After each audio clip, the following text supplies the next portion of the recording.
partager du temps et des liens entre les générations. On va parler dans cette émission d'habitat intergénérationnel et de cohabitation intergénérationnelle. Figaro Immo, c'est parti.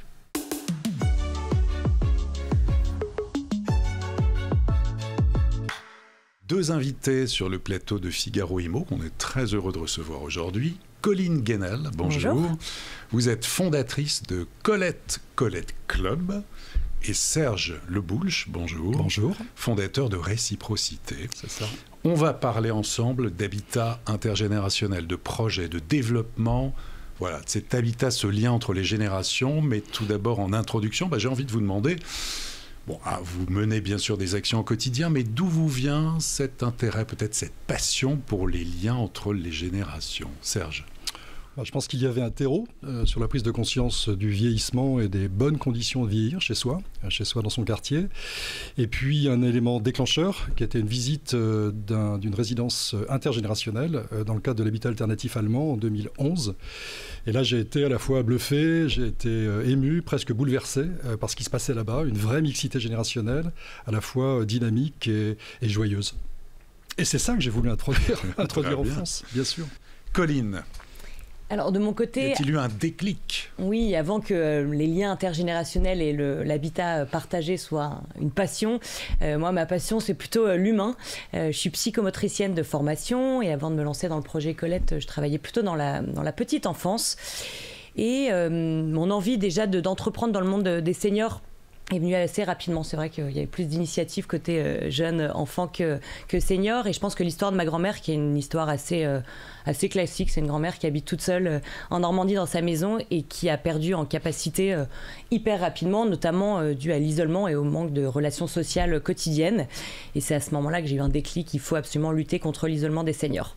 J'ai rencontré mon futur associé Alexandre à ce moment-là, qui lui, histoire banale aussi, est arrivé à Paris, à galérer, à se loger comme beaucoup de jeunes. Et on a décidé du coup de s'associer pour réfléchir à ces sujets d'habitat intergénérationnel et partagé. Eh bien, c'est très bien, voilà pour ce tour, cette introduction à tous les deux. Alors, Colette Club, justement, quelle est la raison d'être de Colette Club? Colette, donc on aide les seniors. Notre mission, c'est finalement de faire en sorte que les seniors puissent vivre le plus longtemps possible chez eux et dans des meilleures conditions.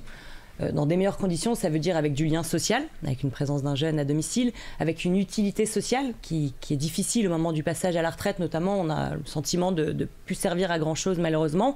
Et l'idée aussi d'avoir un revenu complémentaire, d'avoir un pouvoir d'achat qui est amoindri à ce moment-là, qui peut se répondre avec notre solution de cohabitation intergénérationnelle. Et évidemment, de l'autre côté, le fait évidemment aider les jeunes à se loger, parce que je vous apprends rien, mais c'est extrêmement difficile dans les grandes villes françaises, et notamment à Paris, là où on a commencé. Mais alors, au départ, qu'on comprenne bien, donc vous constituez en fait des binômes entre une personne qui a plus de 60 ans déjà et un jeune actif ou étudiant. Vous constituez en fait les binômes. Exactement. En fait, la cohabitation intergénérationnelle, c'est rien de plus qu'une colocation entre jeunes et moins jeunes. Pour entrer dans le cadre d'une cohabitation intergénérationnelle, il faut que l'hôte, celui qui va héberger le jeune, ait plus de 60 ans, le jeune ait moins de 30 ans, alors il peut être étudiant, jeune actif, stagiaire, voilà, et qui cohabite dans le logement principal, c'est important, le logement principal de l'hôte. L'hôte peut être propriétaire ou locataire, c'est quelque chose qu'on ne sait pas, mais quand on est locataire du parc privé ou social, on a le droit de louer une chambre à un étudiant dans les conditions que je viens de citer juste avant. Voilà, il suffit d'en informer son propriétaire. Et donc c'est ça en fait, Colette, c'est de faire cohabiter jeunes et moins jeunes sous le même toit pour répondre à pas mal de problématiques qui sont du côté des hôtes, donc des seniors, l'isolement social, les revenus complémentaires, utilité sociale, tout ce que je viens de dire avant, et de l'autre côté, la difficulté à se loger des jeunes. Oui, et puis c'est inscrit dans la loi, il y a la loi, on encadre en fait tout ça, c'est très sérieux, et il y a une contrepartie, il faut que ce soit aussi gagnant-gagnant, et on parle aussi de la part du jeune qu'il rende des menus services, aider à faire les courses, fermer la fenêtre, voilà, il faut que ce soit, notamment, est-ce qu'il y a d'autres choses? Ouais. Alors en effet, il y a une contrepartie financière modeste pour entrer dans le cadre de cette cohabitation intergénérationnelle. Il y a un réel contrat avec des conditions particulières qui découlent de la loi Elan. Et en effet, le jeune doit financer sa location, donc avec un revenu modeste. Mais c'est donc beaucoup moins cher que dans le privé, c'est pour ça que c'est intéressant. Exactement. Aussi, pour vous donner une idée, à Paris, la location d'un studio de 12 mètres carrés, c'est environ 850-860 €. Chez Colette, la location d'une chambre chez un hôte, c'est environ 30% moins cher que le marché locatif actuel. Et en effet, en plus de tout ce que je viens de citer comme bénéfice en fait, de loger un jeune, il y a évidemment le fait d'avoir une présence à domicile. Donc c'est vrai que ça motive, ça stimule d'avoir quelqu'un tous les jours à domicile. Et ça, c'est toujours utile d'avoir une petite main à la maison pour rendre un service. Alors ouvrir une fenêtre, en effet, mais comme nos hôtes voilà, la moyenne d'âge est de 63 ans. Donc en général, fermer une fenêtre, c'est pas un problème. Voilà. Mais c'est vrai que c'est des petites tâches qui peuvent aider au quotidien, parce que vivre seul, ça peut être super fatigant en fait d'avoir cette charge mentale tout le temps sur soi, donc c'est un bon soutien au quotidien. Alors, des exemples emblématiques de binômes qui fonctionnent bien ou qui récemment ont été constitués. Alors, il y en a plein des binômes qui fonctionnent bien. On a logé 2000 jeunes. Mais des belles histoires, je pense à Catherine qui habite à Levallois et qui héberge des jeunes depuis 2 ans avec Colette. Et ça m'a marqué. Elle m'a raconté qu'elle était allée chez son médecin. Et son médecin lui a dit « Mais Catherine, qu'est-ce qui s'est passé? Vous avez vachement maigri. » Et elle lui a dit « J'ai rencontré quelqu'un. C'est ma cohabitante. » Et c'est vrai que cette dame-là, on a eu du mal à lui faire passer le pas de louer une chambre chez elle. C'est pas rien d'ouvrir son logement. Et elle était un peu réticente. Elle avait constitué une charte, ce qu'on conseille de faire, mais avec pas mal de règles. Et finalement, le fait d'avoir quelqu'un chez elle, elle me disait, mais ça me stimule pour me lever le matin, pour rester en forme.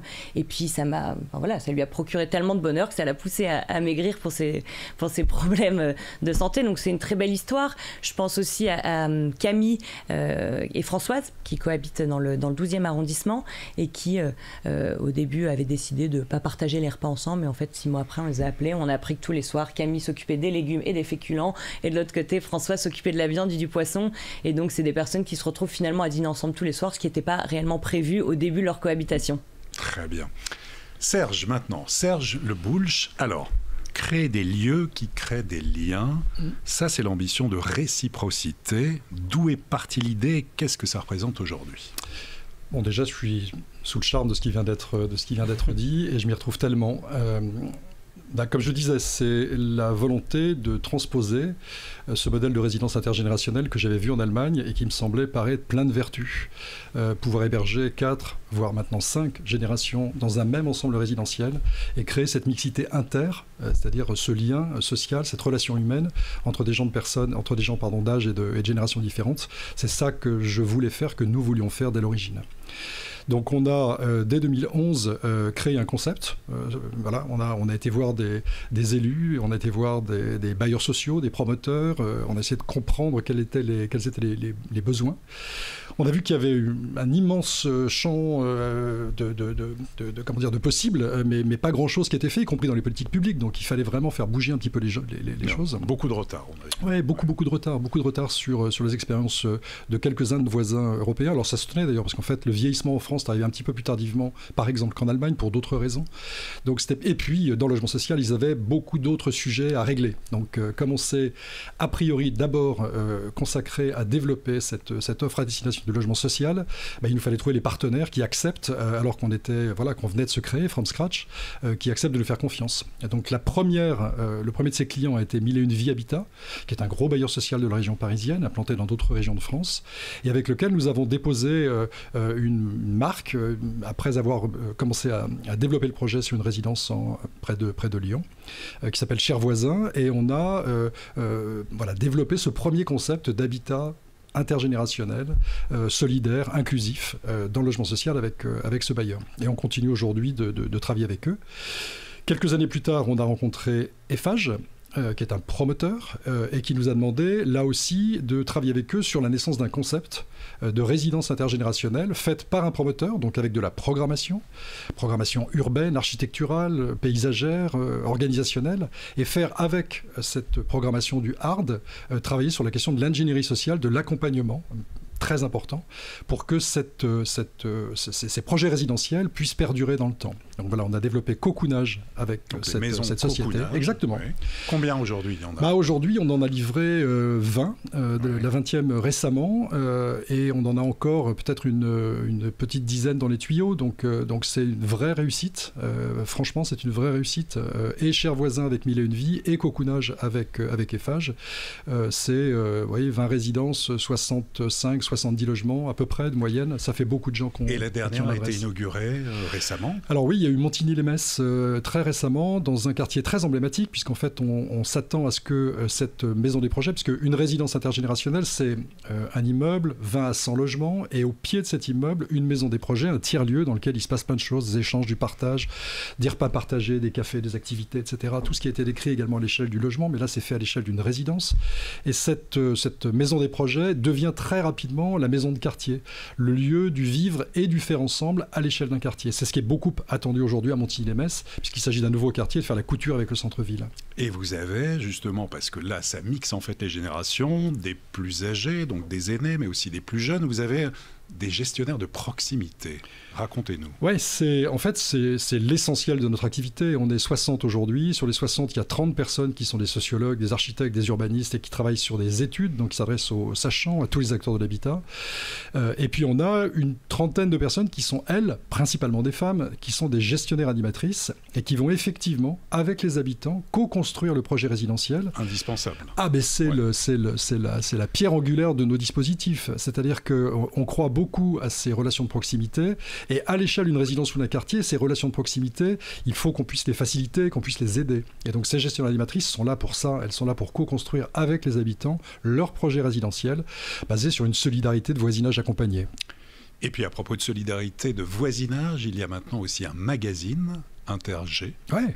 Oui, en fait, on a un projet depuis 2 ans qui est de constituer autour de réciprocité et avec tous les... Ah, c'est sympa, on en est très fiers. Avec tous les acteurs de l'Intergé, parce qu'en fait, ce mouvement de l'habitat intergénérationnel, vous le rappeliez, il se développe aujourd'hui pas mal. Donc il y a de plus en plus d'acteurs, de plus en plus d'initiatives. Donc il nous a paru intéressant de travailler sur la naissance d'un réseau de l'habitat intergénérationnel solidaire et inclusif, et en même temps de trouver cette espèce de trait d'union entre tous les acteurs qu'on appelle les cahiers de l'Intergé, qui sort. Alors, le premier numéro, vous l'avez vu, c'est le format crash test qui a été présenté au congrès USH de cette année, fin de l'année 2023. Le prochain numéro, qui sera le vrai numéro 1, qui sera pareil toutes les vertus, lui sortira en septembre 2024 à l'occasion du congrès USH de Montpellier. D'accord. Qu'est-ce qui permettrait, parce que là vous menez des actions à la fois qui sont formidables, de terrain, de lien entre les générations, qu'est-ce qui permettrait de développer? Quels sont les leviers, Colline, pour aller encore plus loin, pour développer? Alors, en 2023, il y a eu 100 000 personnes qui ont cohabité sous le contrat de cohabitation intergénérationnelle, et ce chiffre est voué à doubler d'ici 2030. Donc on est dans une bonne démarche et qui répond évidemment au vieillissement de la population, à la difficulté de se loger qui est de plus en plus forte, avec le marché locatif qui est tendu. Aujourd'hui, la cohabitation intergénérationnelle, c'est un marché en voie d'expansion, mais c'est un marché à éducation. Comme je le disais, d'ouvrir la porte de chez soi, c'est pas rien. Déjà, là, ça touche. Souvent, les freins viennent de là. Beaucoup de personnes âgées ne veulent pas, ont peur. C'est la peur. Qu'est-ce que c'est? Ouais, je pense que c'est la peur, et ce que je trouve d'ailleurs totalement normal. Donc ça touche, en effet, le fait d'ouvrir la porte de chez soi, qui est pas évident, et en plus des seniors. Nous, on passe beaucoup de temps en fait à faire ce travail d'éducation. Quand quelqu'un s'inscrit chez Colette, il peut se passer 6 mois avant que cette personne se décide finalement à passer le cap d'ouvrir la porte de chez soi. Et au début, avec beaucoup de conditions, OK pour 2 mois, avec une charte très précise, etc. Nous, ce qui nous aiderait finalement, c'est que ça soit un dispositif qui soit mis en avant de plus en plus. Il y a déjà un contrat qui a été mis en place par l'État, donc on est dans une bonne lancée. Mais en effet, il faut réussir à casser ces freins, et je pense que finalement, de faire de la communication sur tous les bienfaits de la cohabitation intergénérationnelle, sur toutes les belles histoires qui existent, nous aiderait énormément à pouvoir loger plus de jeunes. C'est aussi la difficulté. D'un côté, on a des seniors qui sont de plus en plus seuls, et de l'autre côté, on a des jeunes. On arrive à loger chez Colette un jeune sur 7. Donc, et sur des durées en moyenne? La moyenne est de 5 mois. En fait, ça correspond à un stage. Souvent, c'est des stagiaires qui viennent de partout en France ou l'étranger. On a logé 72 nationalités différentes en 2023. Et c'est des durées courtes, en fait. plus ou moins courte, mais 5 mois, trouver un logement à Paris pour cette durée-là, bonne chance pour convaincre un propriétaire de s'engager avec vous. Donc nous, notre frein, c'est évidemment les peurs, tout ce qui peut être imaginé autour du fait d'ouvrir la porte de chez soi. Mais voilà, je pense qu'en mettant en avant ces projets-là, en montrant toutes ces belles histoires, et j'en ai des millions à raconter. Et puis il y a des potentiels énormes, notamment à Paris, le nombre de chambres qui pourraient être utilisées ou qui pourraient accueillir notamment un étudiant, un jeune. Rien qu'à Paris, en Ile-de-France, il y a plus de 100 000 chambres qui sont inoccupées. 100 000, donc on décide chez Colette, on a depuis 4 ans qu'on travaille et qu'on lance ce projet. On est uniquement en Ile-de-France parce qu'on a envie de faire les choses bien, on vient de bien comprendre comment faire tomber finalement ces freins-là. Mais en 2024, on lance notre service de cohabitation intergénérationnelle partout en France, parce qu'il n'y a pas que des étudiants à Paris. Mais du coup, rien qu'à Paris, c'est 100 000 chambres. Aujourd'hui, on a 2000 chambres, donc on a encore du travail. En jeu, on le voit à la fois santé publique aussi, de lien entre les générations, et puis aussi par rapport à la démographie, quand on sait que dans moins de 10 ans, la tranche d'âge des 75-85 ans va passer de 4 à 6 millions, il y a des besoins énormes. Gigantesques. Oui, gigantesques. Il y aura 24 ou 25 millions de personnes de plus de 65 ans en 2030. Les plus de 65 la même année seront plus nombreux que les moins de 20. Ça veut dire qu'on est dans une société dite de la longévité. En réalité, si on enlève les fausses barbes, on est dans une société de vieux. C'est-à-dire que les jeunes qui naissent aujourd'hui vont pas vivre du tout la même vie que celle que nous avons vécue nous-mêmes. Donc il y a un vrai sujet. Donc papy boom, plus de personnes âgées qui sont de plus en plus âgées. Il y a effectivement un vrai problème de santé publique. Donc, et aider ces personnes âgées à vivre le plus longtemps possible à domicile, peut-être des logements évolutifs. Bien sûr, il y a aussi, 9 Français sur 10 souhaitent vieillir chez elles, donc, chez eux. Donc oui, c'est important. Et vivre chez soi, il faut aussi vivre chez soi le plus confortablement possible. Ça veut dire qu'il faut s'intéresser à l'adaptation des logements pour les personnes vieillissantes et âgées. Il faut s'adresser au pouvoir public et à toutes les sociétés et associations qui veulent travailler cette question sur la question de l'accompagnement, c'est-à-dire qu'est-ce qu'on fait en pied d'immeuble pour rapprocher les services de ces personnes vieillissantes et âgées. Donc c'est tout le sujet de l'habitat intergé.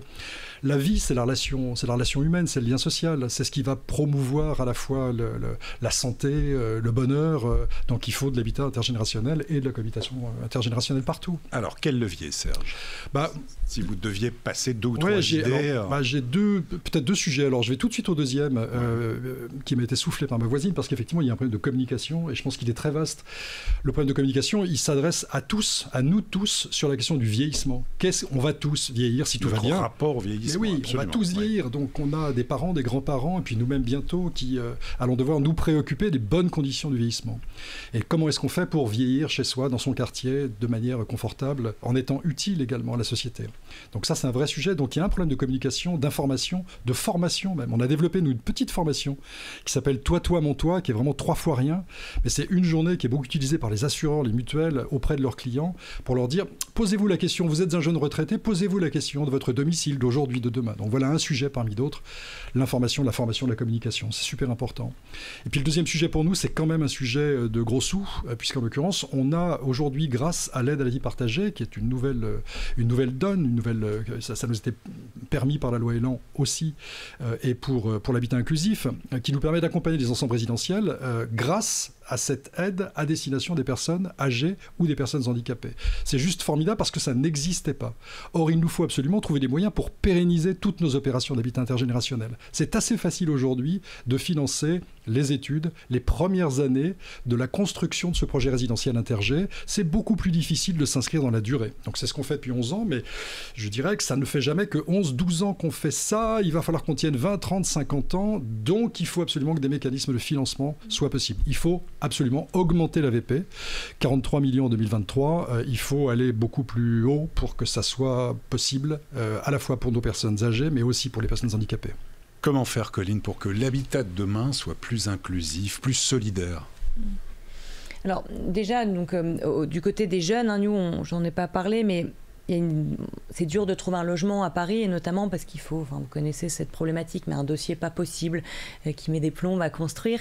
Nous, chez Colette, on a fait le choix de ne pas demander ces garanties-là. En fait, le jeune, de son côté, doit évidemment montrer sa motivation, c'est le plus important. On croit vachement en l'humain, et si on est tous les deux là aujourd'hui, je pense que c'est principalement pour ça. Et donc, pour que ça soit plus inclusif, il faut faire confiance en l'humain. Et du côté du jeune, donc nous, on demande aux jeunes, évidemment, de prouver qu'il vient pour des bonnes raisons à Paris, ou en tout cas qu'il a un contrat de travail, contrat de scolarité. On lui demande une petite vidéo de présentation voilà, une petite description de qui il est et ce qu'il vient faire. Et je pense que c'est ça aussi d'être plus inclusif, c'est sur cette vidéo-là qu'en fait un hôte va décider ou non de cohabiter avec le jeune, plus que sur ses garants. Ça, c'est ce que vous présentez à la personne de plus de 60 ans. Exactement. Notamment. D'accord. En fait, l'hôte va recevoir, il est chez lui, donc il fait bien ce qu'il veut, mais il va recevoir, en fait, plutôt qu'un dossier papier avec les fiches d'imposition des parents du jeune, il va recevoir une petite vidéo du jeune de quelques minutes qui se présente. Et en fait, on a testé ça au début et ça a vachement bien marché, parce qu'en fait, c'est hyper parlant. On arrive vachement à se projeter grâce à l'humain finalement, et donc c'est à ce moment-là que le jeune va envoyer sa petite vidéo. C'est ce qui fait la différence aussi. Voilà. C'est le côté humain, on est loin du papier ou du CV ou de la lettre de motivation. On s'adresse directement à la personne chez qui on va cohabiter. C'est pas une location normale, on va cohabiter sous le même toit. Et donc l'hôte va recevoir, il va accepter ou non de rentrer en relation à ce moment-là avec le jeune. Nous, on pousse évidemment l'hôte et le jeune à se rencontrer physiquement. C'est super important, voir s'il y a un feeling, si ça fonctionne. Alors, évidemment, il y a des jeunes qui sont à l'étranger, on ne va pas leur demander de faire un aller-retour à Paris ou partout en France simplement pour se rencontrer. Mais voilà, nous, on croit en l'humain à fond, et donc c'est notre stratégie de miser sur l'humain. J'en ai pas parlé, mais chez Colette, on accompagne évidemment sur trouver les bons profils de jeunes, les bons profils d'hôtes, parce que j'ai l'habitude de dire, moi j'ai pas envie de mettre n'importe qui chez mes parents, mais mon cousin, j'ai pas envie de le mettre chez n'importe qui non plus. C'est pour ça qu'on rencontre les hôtes, on va dans leur domicile, on s'occupe de toute la partie administrative et fiscale qui est moins passionnante, on a envie de débarrasser, enlever cette charge-là à nos futurs cohabitants. Mais le dernier point que je voulais rajouter, c'est que nous, on se positionne vraiment comme un médiateur, un intermédiaire pendant tout le temps de la cohabitation pour faire tomber ces freins dont on parlait, parce que c'est ça le frein principal de ce dispositif. Alors, on accompagne l'hôte et le cohabitant pendant tout le temps de la cohabitation. Et notre présence humaine fait finalement la différence sur ce projet-là. Colette Club, notamment présent à Paris, mais aussi dans d'autres villes ? Alors, aujourd'hui, notre service de cohabitation est uniquement à Paris. Comme je disais, on veut pouvoir le développer partout en France, mais on a aussi un club d'activité qui va exactement dans cette direction-là. Mais qui est dans le même esprit. Exactement, dans le même esprit, c'est donc un club d'activité pour les seniors, qui soit hôte chez Colette ou pas, parce qu'en fait, peut-être on n'a pas de chambre à louer chez soi, mais on a peut-être envie de faire des rencontres, et donc du coup, c'est un club d'activité et de rencontres pour se rencontrer entre voisins finalement, parce que on parle il y a des personnes qui ne vont pas pouvoir déménager dans des lieux avec des espaces communs, mais l'idée est la même en fait, c'est de permettre à ces personnes-là de faire des rencontres en bas de chez eux, parce que finalement, ces voisins, on a du mal à les rencontrer. Serge, les développements de réciprocité et des maisons coucounage. Eh bien, compte tenu de la demande et de notre difficulté à y répondre aujourd'hui. C'est plutôt bon signe. Ouais, c'est plutôt bon signe. Mais bien sûr, ça veut dire qu'il y a une prise de conscience. Non, mais clairement, il y a une prise de conscience de l'habitat traditionnel. Entre l'habitat traditionnel et l'EHPAD, il y a beaucoup de choses à faire. Donc, il y a des choses qui sont faites déjà aujourd'hui, qui ont été jusqu'à présent traitées plutôt en silo, les résidences senior service, les résidences autonomie, etc. Donc, aujourd'hui, la question de la mixité intergénérationnelle commence à être mieux comprise dans les collectivités, parmi tous les acteurs de l'habitat, donc que ce soit en cohabitation ou à l'échelle d'une résidence, voire d'un quartier. Donc tout ça, ça va plutôt dans le bon sens. Donc soyons optimistes, ça va dans le bon sens. Alors pour développer ça, nous on a eu une idée, c'est de faire en sorte que plutôt que d'être l'acteur qui va accompagner chacune des opérations d'habitat intergé sur le territoire français, ce que nous ne pouvons pas faire, c'est de partager nos outils, nos méthodes aujourd'hui dans la création de ce réseau. Donc on va créer un système de franchise sociale, puisqu'en fait on a une société de l'économie sociale et solidaire, agréée entreprise solidaire d'utilité sociale. Donc on se doit aussi de partager avec le plus grand nombre tout ce sur quoi nous avons expérimenté, tout ce qu'on a testé, avec les bonnes expériences et les moins bonnes. Et tout ça, on va le mettre dans un package qu'on va fournir à l'ensemble de nos clients, de nos partenaires, pour développer de l'habitat intergé partout.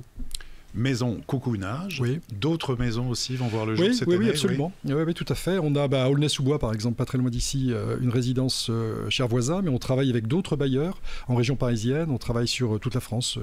Je dirais comme ça, Aulnay, on parle de Louviers, Briscousse, Vence, Valoris. Vous voyez, il y a un certain nombre de résidences qui vont être livrées dans les prochaines semaines, dans les prochains mois. Et du côté de Colette, combien de binômes constitués là actuellement ? On vient de dépasser la barre des 2000 étudiants et jeunes hébergés par Colette. Nos objectifs plus que chiffrés en 2024, c'est surtout de pouvoir de s'étendre partout en France. J'espère que revenir dans quelques mois et pouvoir vous dire qu'on arrive à loger 100% de nos jeunes. Aujourd'hui, on est un jeune sur 7. Mais en effet, je trouve qu'on est dans une hyper bonne démarche. On a ce lien intergénérationnel, j'ai envie de dire, revient à la mode, en tout cas dans l'esprit de chacun, et autant des jeunes que des moins jeunes, c'est quelque chose qui est de plus en plus demandé. Donc j'ai des très bons espoirs. Je suis persuadée, moi, dans 5 ans, que ça sera une évidence. On a une chambre libre dans son logement, ça serait stupide de la laisser vide. Donc souhaitez-nous d'arriver partout en France, mais surtout souhaitez-le aux seniors et aux jeunes. Ouais. Optimiste aussi, Serge ? Oui, tout à fait. Oui, très, très optimiste. Très optimiste. Il y a vraiment un mouvement qui s'est mis en branle. Voilà, il faut qu'on continue de pousser et d'autres prennent le relais. Eh bien voilà, en tout cas, vive l'habitat intergénérationnel, vive la cohabitation intergénérationnelle. Merci beaucoup à tous les deux. Merci Olivier. Serge Le Boulch, merci beaucoup. Réciprocité. Colline Guénel, Colette Club, merci beaucoup. Merci beaucoup. Et à très bientôt pour une prochaine émission de Figaro Immo.